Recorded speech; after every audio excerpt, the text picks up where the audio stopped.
Ellen Adarna versus Derek Ramsey. Bad father daw ba? Ngayon dad, Morgan, nagre-reklamo si Ellen Adarna kasi may pinost siya sa kanyang social media na sinasabi niya na hindi daw good father o hindi daw supportive father si Derek Ramsey. Kasi ang iniwan lang daw ni Derek Ramsey para supportahan ang kanilang daughter ay isang credit card na may 50,000 peso limit. Ngayon supposedly, sinasabi ni Ellen Adarna na ito lang ang kontribusyon ni Derek Ramsey para sa pang-aalaga ng kanilang anak. Sinasabi ni Ellen Adarna, siya na ang nag-aalaga para sa lahat ng mga expenses ng kanilang anak, katulad ng limang yaya, lahat ng mga gamot, lahat ng pagkain, at ang iniwan lang sa kanya ni Derek Ramsey ay 50,000 pesos per month na credit card. Dad, Morgan, sa tingin niyo ba, ano ba ang definition ng pagiging good or supportive father kung hiwalay na kayo ng inyong asawa? Well, kung titingnan mo yung Family Code of the Philippines kasi na ito'y binalangkas sometime in 1987, sinasabi naman dito na dapat talagang suportahan ng isang tatay whether ang anak illegitimate o illegitimate. Ibig sabihin na pinanganak yung bata outside of marriage or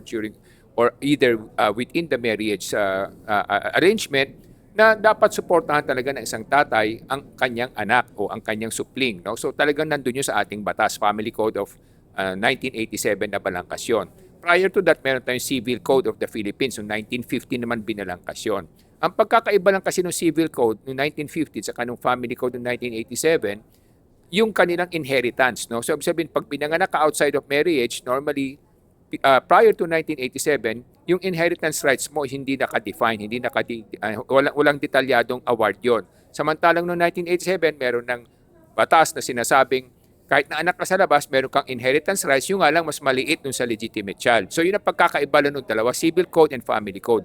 But under the Family Code, wala din naman sinasabi kung talagang magkano lang yung dapat isuporta mo sa bata. Walang nakalagay sa ating batas kung how much you should support the child, whether legitimate or illegitimate. Normally, ang batayan kasi niya, pag dinala kunyari sa husgado, ang husgado ang ginagamit niyang batayan, dalawa basically.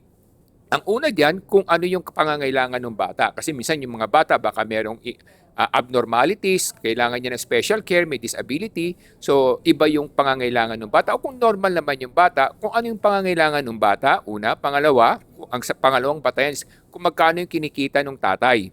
Kung magkano yung kinikita ng tatay, normal yung ginagawa ng husgado is kumukuha siya ng porsyento doon. Tinitingnan din niya kung may iba pang anak yung tatay. So normally ang range is 20%. Yun ang ginagamit nilang batayan nung kinikita ng tatay. So depende nga rin sa katuyuan ng tatay. No? So kung bumaba yung income ng tatay, syempre pwede rin siyang mag-file sa husgado na mababaan yung kanyang suporta. So it depends. It's a judgmental call of the judge in question or judge who is attending to the case. But in reality, in practice, kasi nung panahon, nung kabataan namin, normally ang mga babae, pagka may anak sila from outside marriage, hindi na sila humingi ng suporta sa mga tatay kasi nga nahihiya sila. At the same time, parang meron din silang pride na iniisip nilang kaya naman nilang buhayin yung anak nang wala yung tatay, ba't pa sila hingi ng suporta? But with the current stage of life kasi, itong current situation sa circumstances natin, talagang ang mga babae humihingi na ng tulong kasi napakabigat na rin, napakamahal na rin ang mga bilihin at saka at the same time yung pag-aaral ng bata at kalusugan ng bata, napakalaki din ang gastusin. No? So ang tanong kasi diyan, simple lang naman. Yung bang 50,000 sapat na ba doon sa bata? Siyempre titingnan mo kung ano yung talagang pangangailangan ng bata. Ngayon kung nabanggit mo kasi may 5 yaya, medyo over the ano na yan, kumbaga the boundaries o parameters. Kasi normally isang yaya lang pwede na, di ba? O kung hindi naman, normally yung nanay ang nag-aalaga. Kaya what I'm saying is depende nga ito sa katayuan ng bata, ano yung pangangailangan ng bata at kung magkano yung kinikita ng ama. But definitely, the father has to support the child. Kasi yan, obligasyon niya yan under the Family Code of the Philippines. In fact, nakikita ko nga sa online, ang dami mga comment section na may nagkakaroon ng mga iba't ibang mga point of view at debate, ano. Pero syempre, mga nakakarimang mga comment, may iba, may mga sumasang-ayon, pero may iba naman na medyo sinasabi nila na si Ellen Adarna is asking for too much kasi 50,000 a month, marami na daw kaya mabuhay ng very luxuriously doon, dito, lalo na dito sa Pilipinas, malaking pera na daw yun. Yun yung sinasabi ng iba. Of course, for others, may mga a few minorities sa comment section na sinasabi 50,000 for a woman is too small, no? And of course, mas konti yun. In fact, mas marami mga nagko-comment na nagagalit din sa mga nagko-comment na sinasabi na kulang ang 50,000. Pero syempre, 5 maids is very shocking kasi even rich people in the Philippines have only an average of 1 to 2 maids. Medyo mga mayayaman na naka-subdivision na exclusive. Ngayon, pag pinag-uusapan tong debating to, it's very contentious kasi what is the limit of reasonableness, di ba, Dad? Yes, correct yun. Kasi kung titingnan mo, let's get down to the numbers kasi, no? Pero syempre yung batayan nga kasi sinasabi natin yung pangangailangan ng bata at saka yung kapasidad ng ama. Pero in reality, let's talk about realities, no? Kasi normally sa mga ganyan support, normally ang binibigay niyan 20,000 up to 50,000. Yan ang normal sa mga standard families or mga medyo may kayang pamilya, di ba?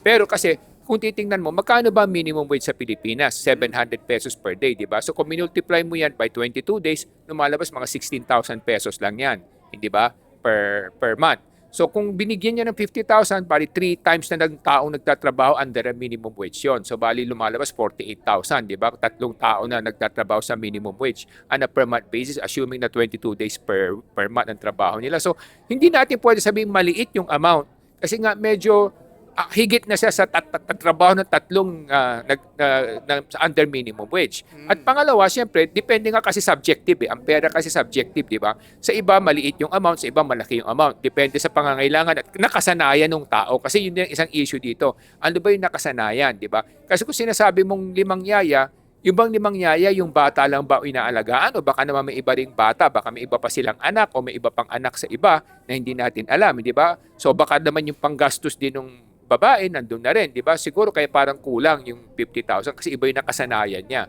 Pero ang tanong lang kasi dito is this. Pero di ba may anak siya kay John Lloyd? Oo, yes, may actual other children siya kay John Lloyd at may children siya kay Derek Ramsey. Pero Dad, siguro yung magiging interesting na tanong dito is, maraming sasabi kasi na yung pamilya daw ni Ellen Adarna, mayaman daw sila or may kaya sila. So yung next question is, kung may kaya na yung pamilya ng isang tao, let's say ikaw yung lalaki o siya yung babae, naghiwalay kayo with your partner, for whatever reason, kailangan pa ba mag-contribute ang partner kung kaya mo na mag-isa? Or kung contribution yun, hindi ba yun parang good faith or goodwill na rin yun na since kaya mo naman, may kaya ka, may kinocontribute siyang maliit? Or kailangan pa bang ipuna yun kung masyadong maliit ang kinocontribute ng iyong partner, Dad? Well, number one, kasi under the family code, whether mayaman yung babae or not, pero kung yung lalaki, anak niya yung bata out of marriage or outside the marriage, he still has to support the kid or the child. No? Now, it's up to the mother kung sa tingin niya gusto niya pang humingi ng tulong o suporta para mabawasan yung gastos niya. It's up to her. Kasal, di ba? Kasal ba si Derek Ramsey at Ellen Adarna? Parang kasal ata sila eh. Pero anyway, kasal o hindi, the child has to be supported by the father. Ngayon, it's just the option of the mother whether to ask or not, di ba? Kung ayaw niyang humingi o hindi niya kailangan humingi, that's the decision of the mother. But as far as the father is concerned, he has to support that child because that's his obligation. So either voluntarily or mandated, it's compelling for a father. Kaya may kasabihan tayo, di ba sinasabi natin na lalo na to lessons to learn na pag-usapan natin, no? Sa mga kalalakihan, sa mga kababaihan, kung sa tingin niyo hindi pa kayo handang magkaroon ng anak, wag kayong magmadali na magkaroon ng anak kasi nga isang obligasyon yan, responsibility niya sa lipunan. Hindi lang naman pera ang kailangan, pati oras din sa pagmamahal. Dapat yung bigyan ng pagmamahal at oras yung bata. Kung hindi, nag-anak kayo, pero baka makamamaya maging ano pa yan, pasanin pa ng lipunan kung siya'y gagawa ng mali sa ating mga kababayan. Kaya mga kababayan, naniniwala pa rin kami dito sa Ilocano Defenders Party List na edukasyon ang solusyon sa pag-angat ng bawat tao. Kasi kung edukado ang bawat tao, maintindihan nila kung ano yung mga responsibilidad, ano yung mga limitasyon, ano yung mga realidad sa bawat isang relasyon. Kasi pag edukado ang iyong kapartner, edukado kayo pareho, mas maganda magiging iyong relasyon, mas maganda yung iyong hanap buhay, at mas maganda yung magiging option sa buhay. Kaya edukasyon pa rin ang solusyon sa pag-angat ng bawat kababayan natin. Para sa edukasyon, ako si Morgan Sain, yung coach ng bayan. Mga kababayan, ang layunin ng Ilocano Defenders Party List ay taas ang antas ng edukasyon ng bawat Pilipino. Para lahat ng Pilipino, mas gaganda ang kanilang kinabukasan, mas gaganda ang kanilang mga options para sa mas magandang trabaho at para gumanda ang kinabukasan ng buong Pilipinas. Ako po ay si Solomon Sai, ang inyong kuya ng bayan. Mga minamahal kong kababayan, huwag sana natin kalimutan na lahat tayo may pananagutan hindi lamang para sa ating sarili kundi para sa ating kapwa at para sa ating lipunan. Kaya kung tayo ay magkakaroon ng mga anak at supling, siguraduhin natin na meron tayong abilidad at pagkakayahan na panagutan at suportahan at alagaan at mahalin ang ating mga magiging supling at ating mga anak para magkaroon tayo ng isang mas masaganang sambayanan at mas magandang kinabukasan para sa ating mga kabataan. Ako po si Michael Sa, inyong dad ng bayan.